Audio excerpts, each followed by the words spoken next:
membersihkan hati. Penyakit hati itu banyak Pak Ustaz, banyak. Ada hasad, ada syirik, ada nifak, ada banyak.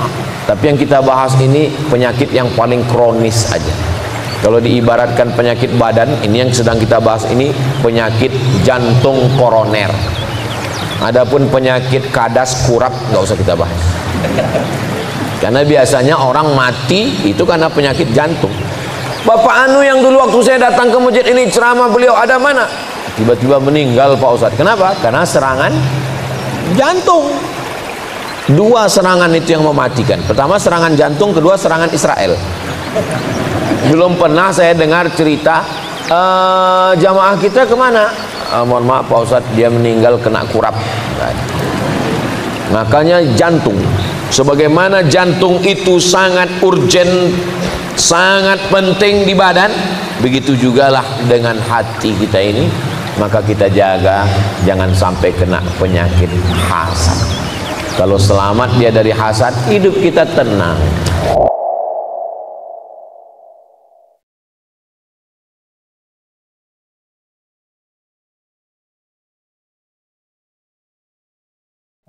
Assalamualaikum warahmatullahi wabarakatuh.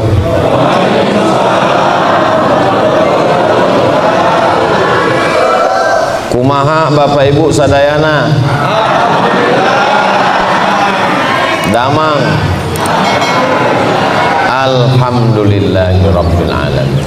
Allahumma sholli ala sayyidina Muhammad wa ala ali sayyidina Muhammad. Yang sama-sama kita hormati ketua beserta seluruh pengurus Masjid Darur Rahman.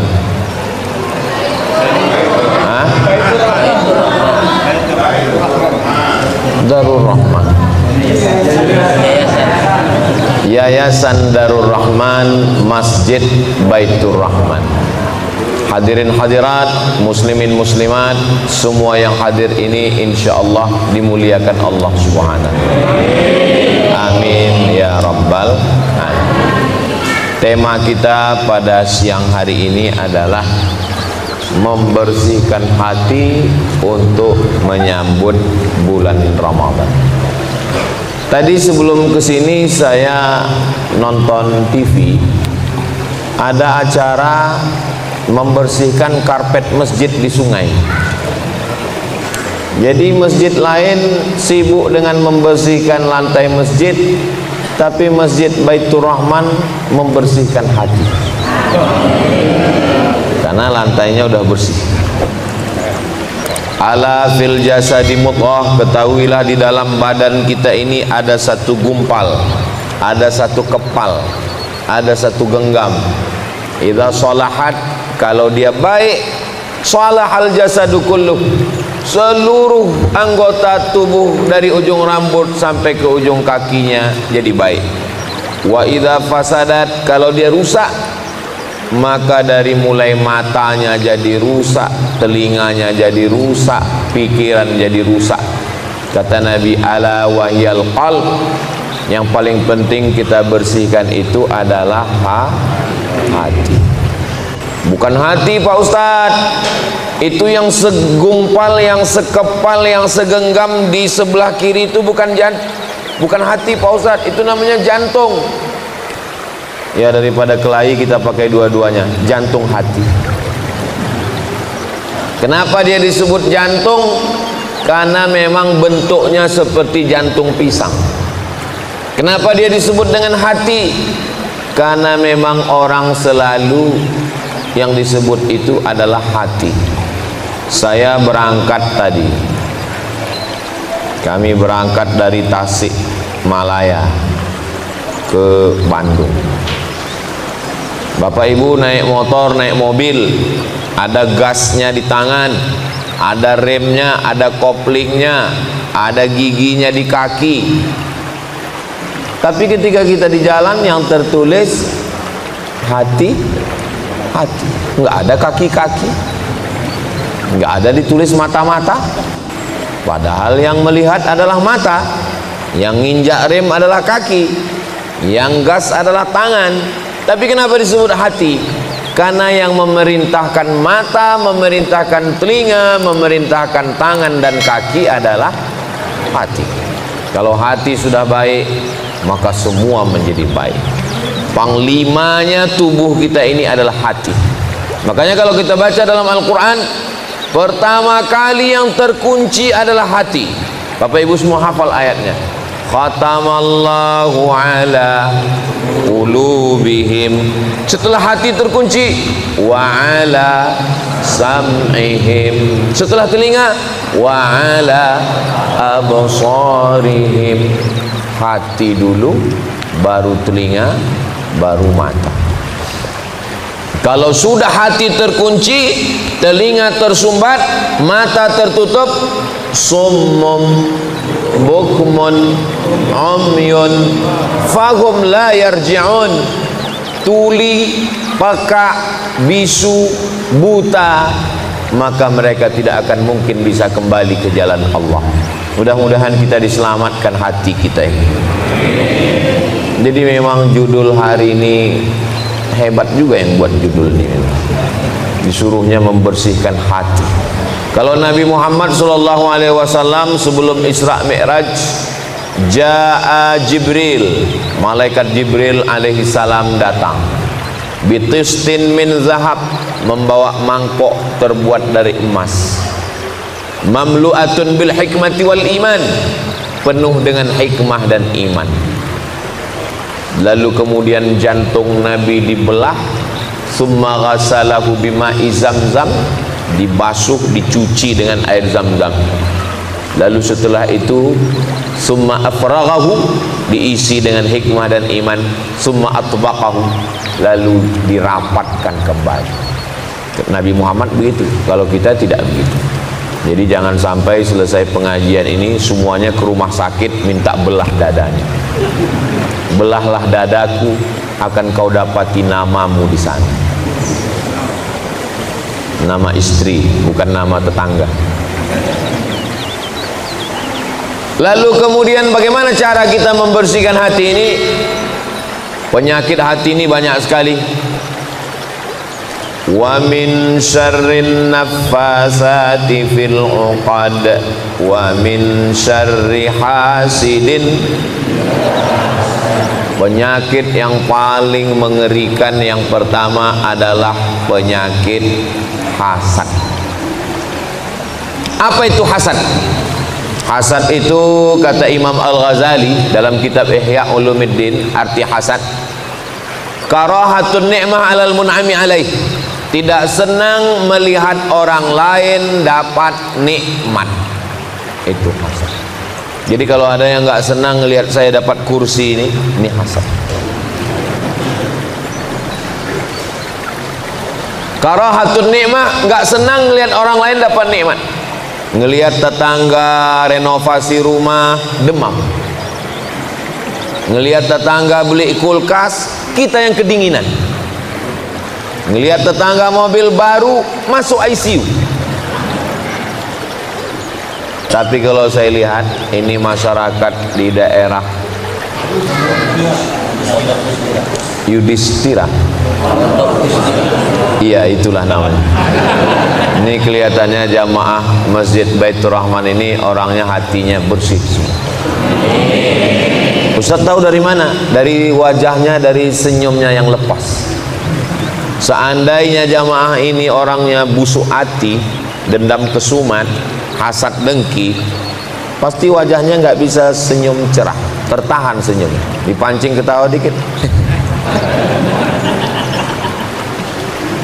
Nah, kalau ada rasa nggak senang dalam hati kita ngelihat orang lain dapat nikmat, itu baru 50% kena penyakit hasad.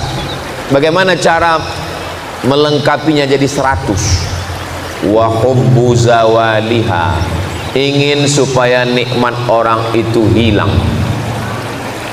Pertama, nggak senang rumahnya bagus, nggak senang mobilnya baru, nggak senang istrinya cantik. Ada lagi yang lebih hebat, apa dia? Wa hubbu zawaliha, ingin supaya nikmat orang itu hilang. Rumahnya bagus, gimana supaya nikmatnya hilang? Mobilnya bagus, pasang paku supaya bocor. Maka dari hasad muncullah hasud. Bapak tinggal satu komplek, iya. Dekat Masjid Baitur Rahman, iya. Kenapa rumah dia bagus? Iya, dia kan punya ternak Pak Ustadz. Ternak apa? Ternak tuyul. Muncul hasad, dengki, dendam kesumat. Kenapa iblis keluar dari sorga? Iblis keluar dari sorga bukan karena digoda setan, karena semua setan anak buah iblis. Iblis itu GM-nya, General Manager-nya. Mohon maaf Pak GM, jangan tersinggung. Lalu kenapa iblis keluar dari sorga? Iblis keluar dari sorga bukan karena menyembah berhala, karena iblis tidak pernah nyembah patung. Iblis nggak pernah nyembah pokok kayu. Iblis bertauhid kepada Allah. Lalu kenapa iblis keluar dari surga? Iblis keluar dari surga karena penyakit hasad. Hasad, bukan syirik, bukan munafik. Iblis keluar dari surga karena hasad. Hasadnya kepada siapa? Kepada Adam. Wa idh qulna lil malaikati isjudu li Adam. Wahai para malaikat semuanya, bersujudlah kamu kepada Adam. Fasajadu, semuanya sujud kepada Adam. Hasad iblis. Adam makhluk baru kemarin sore. Saya, kata iblis, sudah beribadah ribuan tahun. Iblis itu nama aslinya Azazil. Siapa namanya? Azazil. Beribadah 1000 tahun, naik langit pertama. Beribadah 1000 tahun, naik langit kedua. Beribadah 1000 tahun, naik langit ketiga. Beribadah 7000 tahun, naik langit ketujuh. Selevel dengan malaikat. Wah, ini langit ketujuh ini. Tapi ada makhluk yang baru diciptakan kemarin sore. Tiba-tiba disuruh semua malaikat bersujud kepada Adam. Enak aja, kata iblis. Muncul hasad, dengki, nggak senang melihat nikmat yang diberikan Allah kepada Adam. Fasajadu, semuanya bersujud illa iblis. Iblis nggak mau. Lalu Allah bertanya kepada iblis. Allah bertanya bukan Allah nggak tahu, Allah maha tahu. Kenapa Allah bertanya? Allah ingin ngasih tahu kepada manusia. Ma mana'aka alla tasjuda li Adam. Kenapa kamu tidak mau sujud kepada Adam? Apa kata iblis? Khalaqtani min nar. Kau ciptakan saya dari nar, dari api. Wa khalaqtahu min tin. Dia kau ciptakan dari tanah, warnanya hitam, letaknya rendah, baunya busuk. Saya dari api, merah, menyala abangku. Enak aja saya mau sujud sama dia, nggak mau. Apa kata Allah? Malaka anta takabbara fiha. Kamu tidak layak menyombongkan diri di dalam surga. Ukhraj, keluar. Innaka minas saghirin. Kau kecil. Iblis yang sudah pernah tinggal di surga keluar gara-gara hasad. Apalagi kita yang STJ, status tak jelas. Mudah-mudahan kita semua masuk surga, nggak keluar lagi dari surga, insyaallah. Bapak mau masuk surga sama ibu? Ibu mau masuk surga sama bapak? Alhamdulillah. Di tempat lain pernah saya tanya, bapak mau masuk surga sama ibu? Enggak. Kenapa enggak mau, Pak? Di dunia aja saya udah enggak tahan ya. Bapak Ibu yang dimuliakan Allah Subhanahu wa taala. Jadi kalau kita selamat dari hasad, doakan supaya yang ceramah, yang ngomong ini hatinya bersih dari hasad. Siapa yang ceramah di Masjid Baitur Rahman tadi? Ustadz Somad. Apa judulnya? Hasad. Dia aja hasad. Saya masuk pesawat. Sebelum masuk pesawat, masuk pintu airport. Bapak-bapak, buka jamnya, buka cincinnya, buka ikat pinggangnya, buka. Kenapa? Karena di pintu ada detektor logam. Kalau saya lewat, tet, bunyi. Rupanya di dompet ada duit logam. Bayangkan orang Jepang menemukan detektor, tapi bukan detektor logam, namanya detektor hasad. Siapa yang hasad, bunyi. Lalu pintu detektor hasad itu dipasang di pintu masjid Baitur Rahman. Pas Ustaz Somad lewat tadi, bunyi. Tiba-tiba saya ceramah. Judul kajian kita adalah membersihkan hati dari hasad. Semua jamaah senyum. Alah, hasad, tadi aja bunyi detektor hasad. Makanya yang tahu isi hati saya hanya Allah. Ya Allah, bersihkanlah hati saya dari hasad. Bagaimana cara menghilangkan penyakit hasad? Cara menghilangkan penyakit hasad ada 5. Apa dia yang 5 itu? Jangan kemana-mana, kita lanjutkan setelah yang 1 ini. Nah, ya kalau live di TV gitu. Cara menghilangkan penyakit hasad yang pertama adalah fahami bahaya hasad. Jangan minum teh manis. Nanti kalau minum teh manis kena diabetes meletus. Nanti kalau sudah kena diabetes, kalau ada luka diamputasi. Akhirnya orang takut minum teh manis. Betul?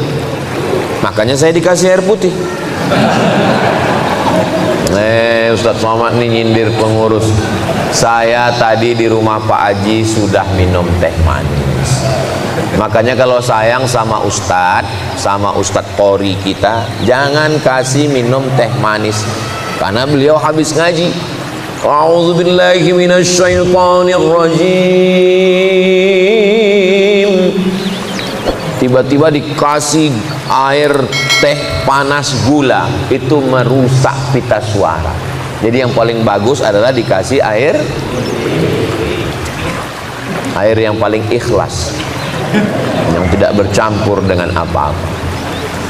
Jadi cara yang pertama membersihkan hati dari hasad adalah bahwa kita fahami nikmat yang diberikan Allah kepada orang itu. Yang memberikannya adalah Allah. Benci kepada nikmatnya berarti benci kepada yang memberi nikmat. Jadi kalau ada tetangga kita rumahnya bagus, alhamdulillah. Ada tetangga kita mobilnya bagus, alhamdulillah. Ada tetangga kita yang istrinya bagus, jangan bilang alhamdulillah, nanti dia cemburu. Alhamdulillah wa syukrulillah wala haula wala quwata illa billah. Ini anaknya ya? Iya. Alhamdulillah Pak Ustadz, anak saya hafal Quran. Alhamdulillah. Orang kalau hatinya bersih, ngomong alhamdulillahnya plong. Alhamdulillah. Itu rumah siapa? Rumah tetangga. Bagus ya? Alhamdulillah. Berarti marah. Makanya kita mesti ikhlas. Ini pembagian Allah. Pembagian Allah kepada manusia ini seperti ini. Ada yang tinggi, ada yang pendek, ada yang besar, ada yang kecil, ada yang hitam, ada yang putih. Wajah aja nggak sama. Ada yang glowing, ada yang pusing, ada yang mancung, ada yang pesek. Maka yang paling bagus mensyukuri nikmat Allah. Alhamdulillah wa syukrulillah wala haula wala quwata illa billah. Ini anaknya ya? Alhamdulillah. Ini suaminya? Innalillah. Alhamdulillahi rabbil. Khairud doa, sebaik-baik doa adalah alhamdulillah. Itu makanya sholat kita alhamdulillahi rabbil alamin. Doa kita alhamdulillahi rabbil alamin, wassalatu wassalamu ala asyrafil anbiya wal mursalin. Saya waktu baca hadis ini, khairud doa alhamdulillah, sebaik-baik doa alhamdulillah. Alhamdulillah kan bukan doa. Alhamdulillah bukan doa. Alhamdulillah kan pujian kepada Allah. Kenapa dikatakan alhamdulillah sebaik-baik doa? Karena ketika kita mengucapkan alhamdulillah, berarti kita bersyukur pada Allah. Allah berjanji la in syakartum. Kalau kamu bersyukur punya tetangga yang baik, diberi tetangga yang lebih baik. Bersyukur punya mobil yang baik, diberi mobil lebih baik. Bersyukur punya anak yang baik, diberi anak yang lebih baik. Bersyukur punya istri yang baik, istrinya bertambah baik. Ibu jangan marah dulu, sendalnya jangan dilempar ke bawah. Subhanallah walhamdulillah wa la ilaha illallah wallahu akbar wa la haula wa la quwwata illa billahil aliyyil azim. Itu kunci pertama membersihkan hati dari hasad dengki. Yang kedua, bahayanya. Apa bahayanya kalau kita banyak makan santan? Kolesterol. Apa bahayanya banyak makan kacang emping melinjo? Banyak juga yang udah kena ini. Apa bahayanya kalau operasi plastik masuk silikon ke wajah, menggumpal penyakit hidung, dagu, pipi, bernanah. Nanahnya kata dokter mesti dibelah, wajahnya jadi cacat. Akhirnya karena takut dibelah, terapi lintah, ditempel lintah 3 ekor di situ. Lintahnya pun sebentar-sebentar jatuh, asam kata lintah. Bahayanya hasad itu apa? Iyyakum wal hasada, hati-hati hasad. Kenapa? Innal hasada ya'kulul hasanat. Hasad memakan semua amal kebaikan. Abdul Somad, kau jangan hasad. Kalau kamu hasad, sholatmu terbang, sedekahmu melayang, zikirmu hilang, pahala ceramahmu ludes, hilang semuanya. Maka jaga hati, jangan sampai hasad. Ceramah hilang, tausiah terbang, bangun masjid 2 lantai 2 miliar, lantai bawah, lantai atas 2 miliar. Sekarang baru dapat tanah wakaf untuk pembangunan rumah Quran, rumah tahfiz Al-Quran. Ini sudah ada tanah. Saya di mana-mana itu diminta untuk pembangunan rumah tahfiz itu peletakan batu pertama. Tapi di sini nggak ada peletakan batu pertama, langsung penandatanganan prasasti. Tapi bangunannya belum ada. Mantap. Perlu ditiru sama yang lain. Ini jadi doa yakin kita semua.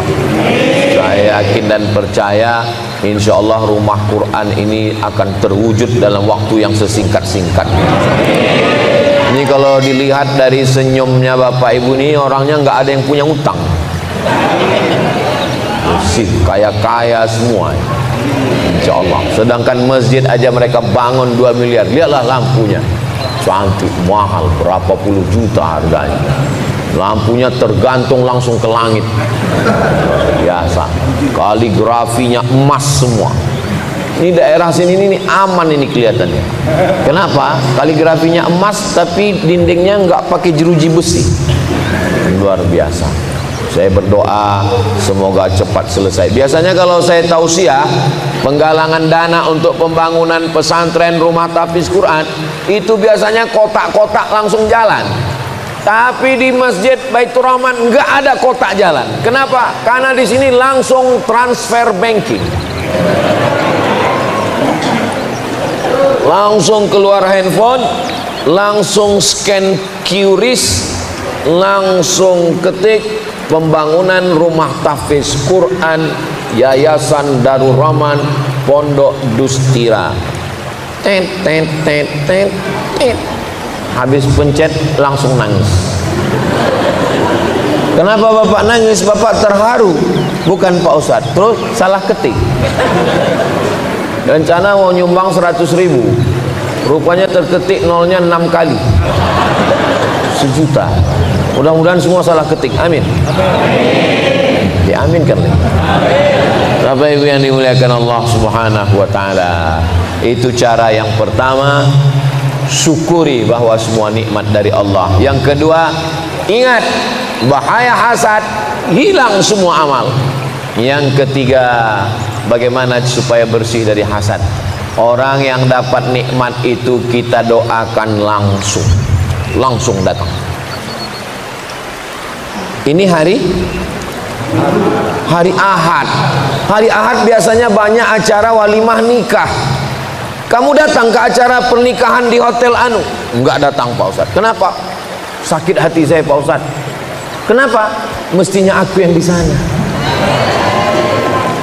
Kuatkan hatimu, datang ke sana, naik ke atas pentas, naik ke pelaminan, ucapkan doa.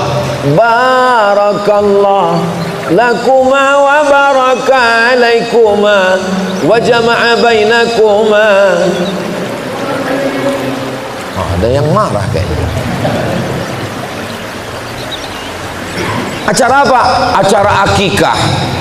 Loh, saya udah nikah 10 tahun gak ada anak Pak Ustadz. Dia baru nikah kemarin Januari, Maret sudah lahir. Sakit hati, gak mau datang. Lawan, datang ke acara walimah. Doakan. Barakallahu laka fil mauhub wa syakartal wahib wa ruzikta birrahum wa balagha asyudda. Tapi saya nggak hafal doanya Pak Ustadz. Nggak usah kuat-kuat, gerakkan aja mulut. Pak Haji nanti malam datang ke rumah ya, habis maghrib kita ada selamatan. Acara apa? Acara peresmian rumah saya yang baru renovasi 3 lantai yang keramiknya dari Itali itu loh. Sakitnya. Datang, langkahkan kaki. Bismillahirrahmanirrahim. Allah la haula wala quwata illa billah. Selamat. Mudah-mudahan rumahnya berkah. Mudah-mudahan dari rumah ini lahir anak-anak yang soleh dan solehah. Mudah-mudahan Allah menurunkan rahmat di rumah ini. Jadikan rumah ini sebagai taman-taman Al-Quran. Begitu caranya. Doakan orangnya langsung. Anak kita sama-sama satu kampus, sama-sama kuliah.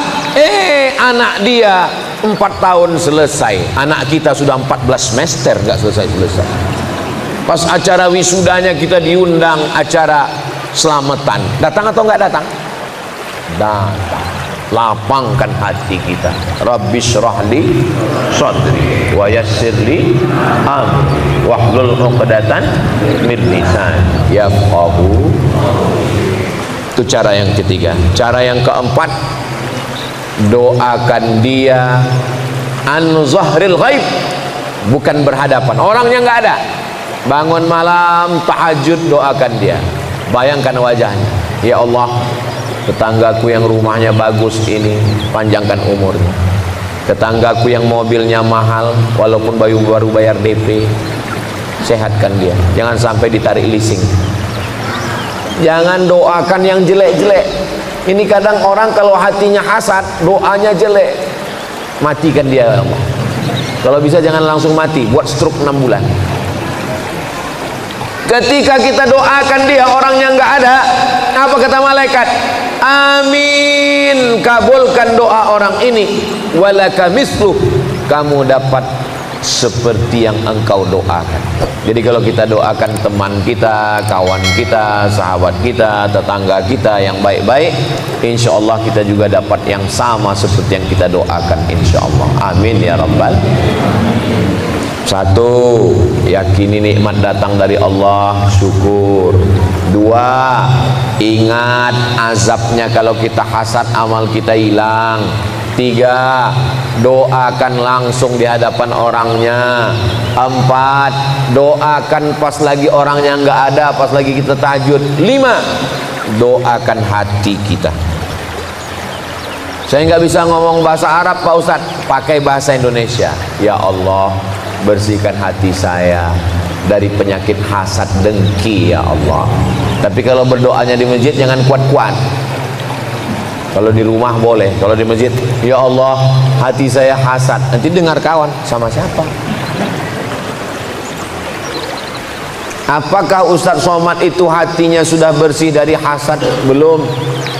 Selama hayat di kandung badan, selama jantung masih berdetak, selama nafas masih berhembus, selama darah masih mengalir, setan terus berbisik, alladzi waswisu fi sudurin nas minal jinnati. Kapan setan berhenti? Kabarnya setan udah pensiun Pak Ustaz? Belum.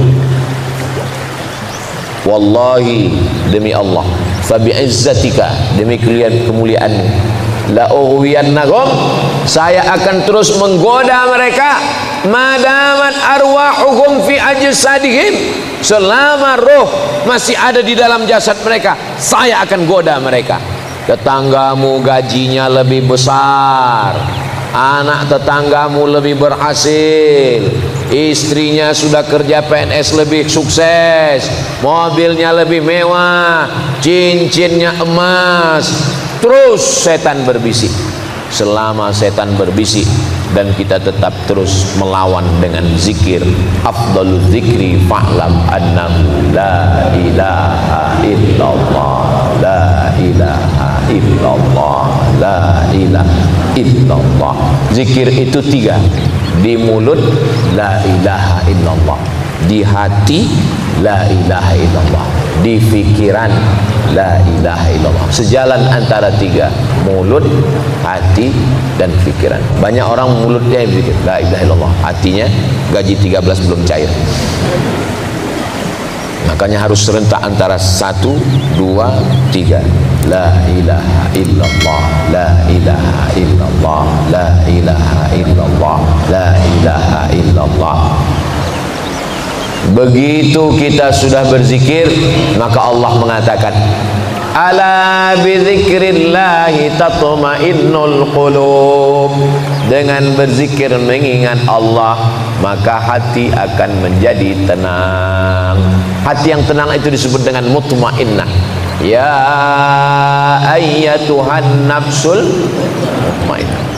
Wahai jiwa yang tenang, wahai hati yang tenang, irji'i ila rabbiki radiyatan mardiyah. Kembalilah engkau kepada Allah. Allah ridha kepadamu dan kau pun ridha kepada Allah. Fadkhuli fi ibadi, masuklah ke dalam golongan hamba-hambaku. Wadkhuli jannati, masuklah ke dalam surga. Orang yang masuk surga itu yang hatinya bersih. Yauma la yanfa'u malu wala banun. Hari itu tidak ada gunanya harta, tidak ada gunanya anak. Illa man atallaha biqalbin salim, kecuali orang yang datang ke menghadap Allah dengan hati yang bersih. Membersihkan hati. Penyakit hati itu banyak Pak Ustaz. Banyak. Ada hasad, ada syirik, ada nifak, ada banyak. Tapi yang kita bahas ini penyakit yang paling kronis aja. Kalau diibaratkan penyakit badan, ini yang sedang kita bahas ini penyakit jantung koroner. Adapun penyakit kadas kurap nggak usah kita bahas. Karena biasanya orang mati itu karena penyakit jantung. Bapak Anu yang dulu waktu saya datang ke masjid ini ceramah, beliau ada mana? Tiba-tiba meninggal Pak Ustadz. Kenapa? Karena serangan jantung. 2 serangan itu yang mematikan. Pertama serangan jantung, kedua serangan Israel. Belum pernah saya dengar cerita jamaah kita kemana? Mohon maaf Pak Ustadz, dia meninggal kena kurap. Makanya jantung, sebagaimana jantung itu sangat urgent, sangat penting di badan, begitu jugalah dengan hati kita ini. Maka kita jaga jangan sampai kena penyakit hasad. Kalau selamat dia dari hasad, hidup kita tenang. Ini hari Ahad, walimah pesta. Pulang dari acara walimah sampai rumah, tiba-tiba ibu merasa jantungnya detaknya nggak normal. Kalau jantung yang normal itu detaknya, tapi kalau nggak normal, karena bapak sayang sama ibu, akhirnya dipanggil dokter dari puskesmas, membawa balon berwarna hitam.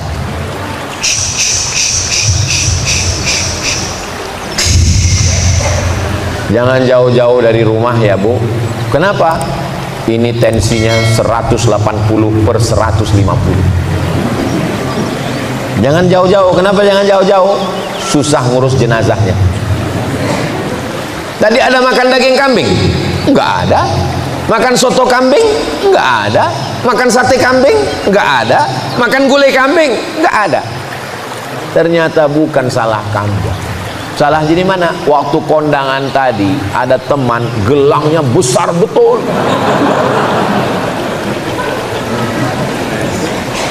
Makanya ibu kalau punya gelang yang besar simpan di dalam. Ini kadang ditunjukkan jam berapa ya? Pulang kita Pak. Enggak semua orang di sekitar kita itu hatinya bersih. Iya kalau dia kaget ninggal. Kalau dia kedukun, ini santetnya kita. Dari hasad muncul hasud, dari hasad muncul santet, dari hasad muncul ain, dari hasad muncul KPK. Sakit hati ngadu ke KPK, ngadu ke BPK, ngadu ke Inspektorat Jenderal, ngadu ke polisi, ngadu ke Propam. Kemana-mana itu perginya. Cinta ditolak dukun. Banyak juga yang pernah ke dukun itu. Jadi kuncinya dunia ini kalau mau aman, bersihkan hati dari hasad. Insya Allah kita semua ini menyambut bulan suci Ramadan ini, pakaian sudah bersih, lantai karpet masjid sudah bersih, lingkungan sudah bersih, tapi yang paling penting adalah tapi jangan dibalik, jangan dibalik, jangan sampai besok pagi bapak masuk kantor nggak mandi, sampai di kantor, sampai di ruko, sampai tempat kerja ditanya, itu tai matamu sebesar bakso, kamu nggak mandi. Allah hanya melihat hati kita. Innallaha la yanzuru ila ajsamikum. Allah tidak melihat badan kamu. Wala ila suwarikum. Allah tidak melihat rupa kamu. Walakin yanzuru ila qulubikum. Yang dilihat Allah adalah hati kamu. Allah melihat hati.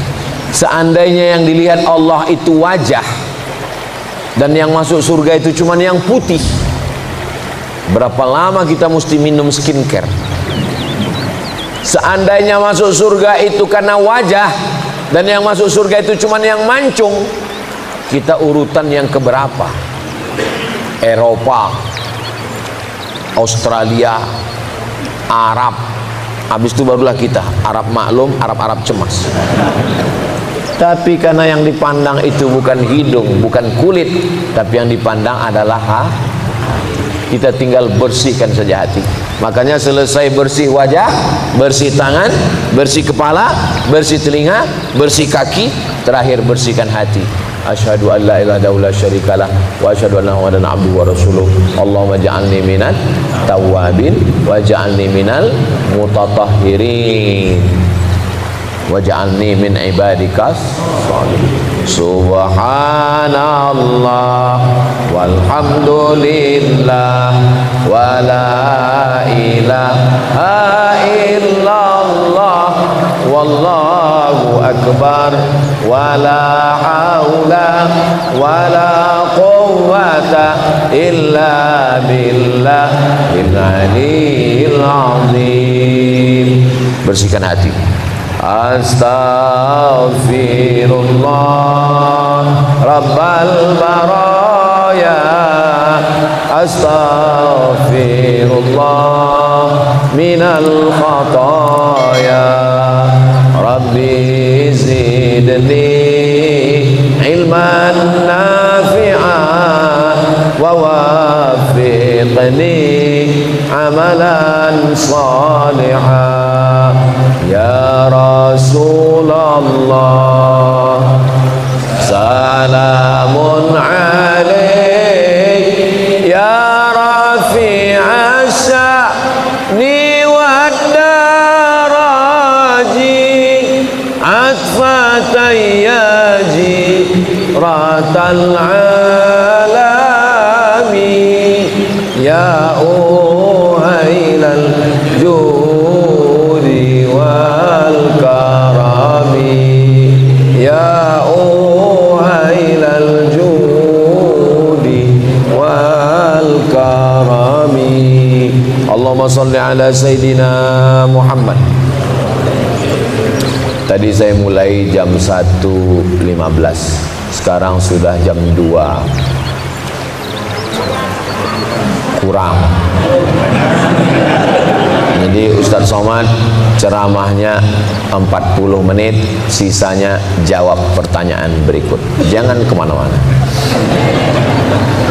Bagaimana jika kita, terutama ibu-ibu, punya utang puasa dan belum menggantinya pada saat bulan Ramadan berikutnya telah tiba?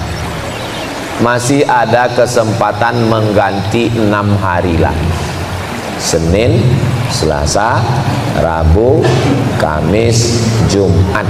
5 hari lagi masih sempat. Ibu kemarin tinggalnya berapa hari? 7 hari. Bapak berapa hari? 17 hari. Masih ada kesempatan menggantinya 5 hari lagi.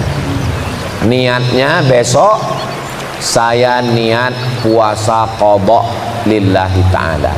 Qadha, bukan kodok. Qadha, mengganti. Siapa yang puasa qadha besok dapat 3. 1, qadhanya lunas. 2, dapat pahala puasa sunat Senin. 3, dapat pahala puasa sunat Sya'ban. Tapi katanya kalau udah lewat nisfu Sya'ban nggak boleh puasa lagi, Pak Ustadz.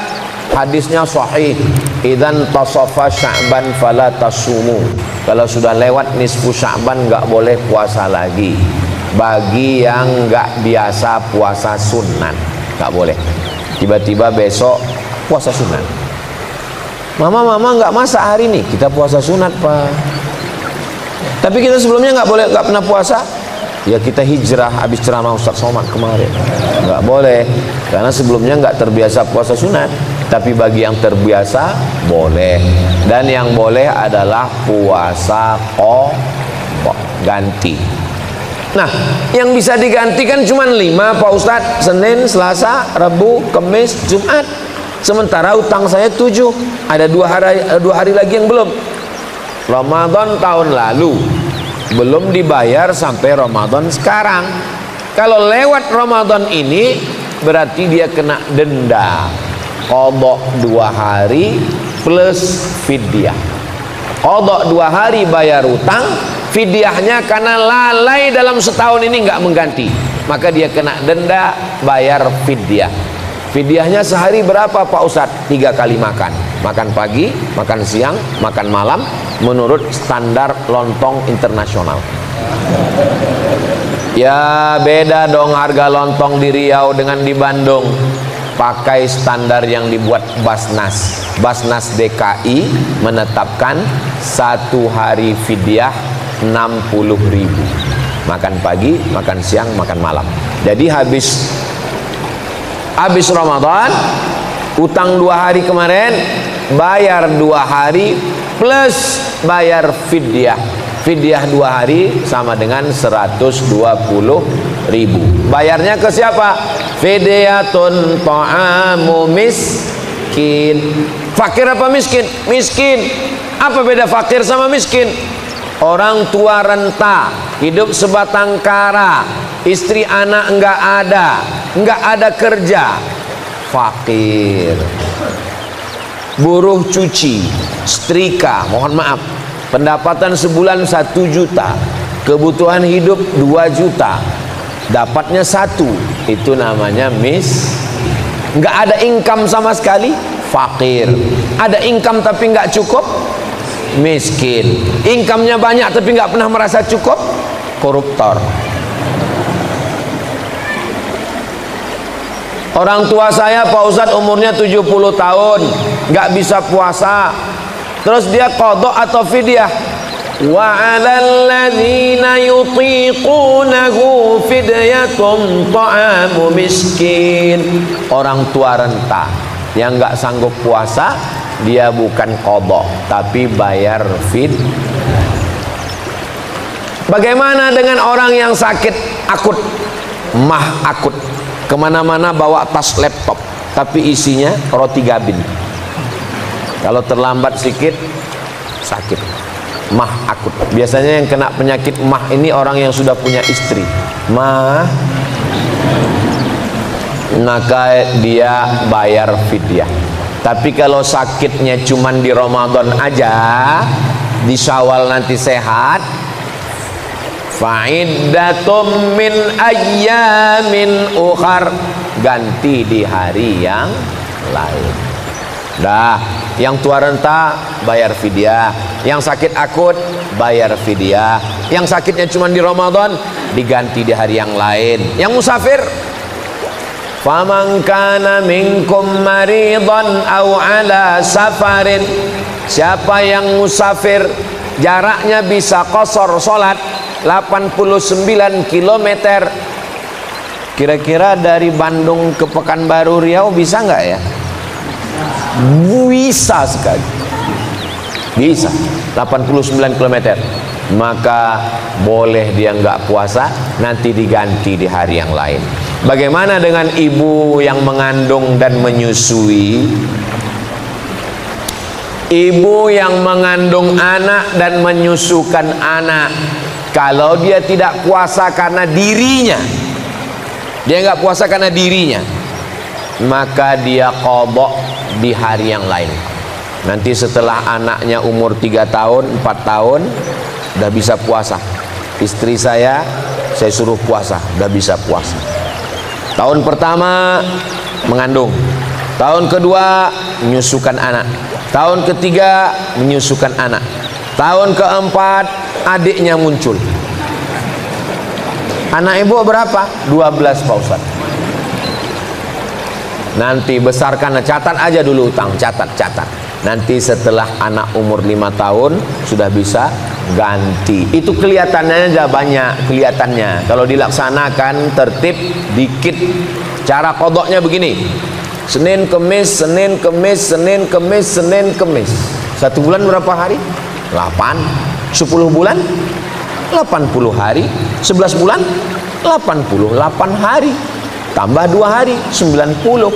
Badan sehat, selamat dari kolesterol, selamat dari racun pestisida, badan fit, dan irit uang belanja. Jadi bagus ibu qadha.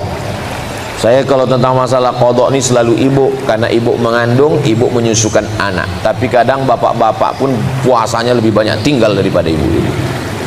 Itulah untungnya kalau punya suami yang baik. Dia akan ingatkan ibu, mama, puasa kamu sudah diqadha atau belum? Tapi kalau dapat suami Fir'aun, mudah-mudahan cepat tenggelam di Laut Merah. Jangan diaminkan, nanti mati betulan. Bapak, adik-adik, laki-laki, kalian nanti punya istri perempuan, maka kalian suruh dia mengqadha puasa. Jangan sampai kalian marah kalau istrimu puasa. Apa ini puasa? Puasa apa ini puasa? Istrinya nggak berani ngelawan. Kalau istrinya berani ngelawan, aku nih puasa karena menghamilkan anakmu. Coba kau letakkan di tabung 3 kilo. Apa hukum minum obat pencegah haid agar puasanya bisa penuh?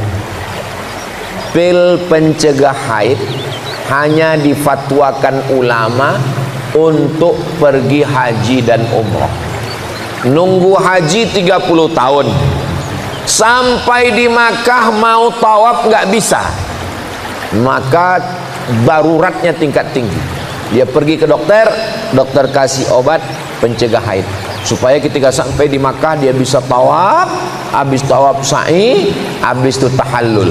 Tanggal 8 pergi ke Mina, tanggal 9 ke Arafah, tanggal 10 ke Musdalifah ke Mina, melontar jumrah ula wusta Aqabah, kembali tanggal 12 ke Makkah tawaf ifadah, sa'i tahallul, selesai.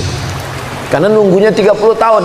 Tapi untuk Ramadan, ulama tidak memberikan dispensasi untuk makan pil penahan haid.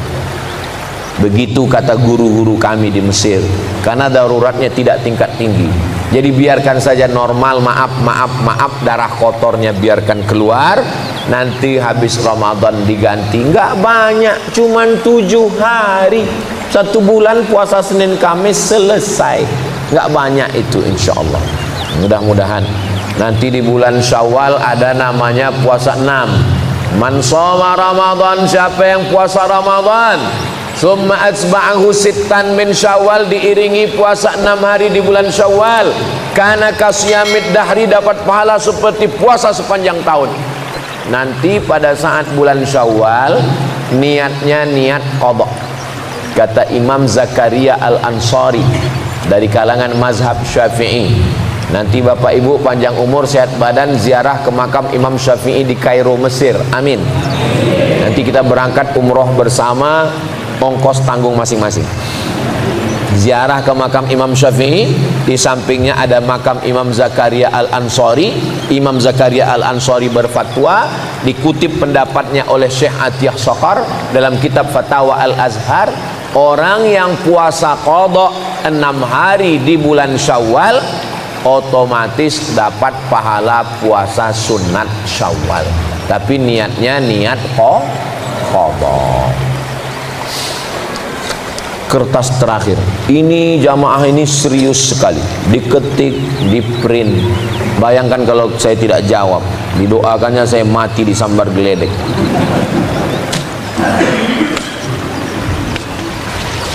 Setiap sore hari bulan Ramadan biasanya ibu-ibu masak untuk keperluan buka puasa. Sebagian ibu-ibu masak, sebagiannya ada yang pakai jurus touch screen, Grab. Terkadang kita ragu apakah masakan tersebut bumbunya sudah sesuai takaran atau belum. Batalkah puasa kita jika mencicipi makanan? Di ujung lidah ini ada sensor alat lidah.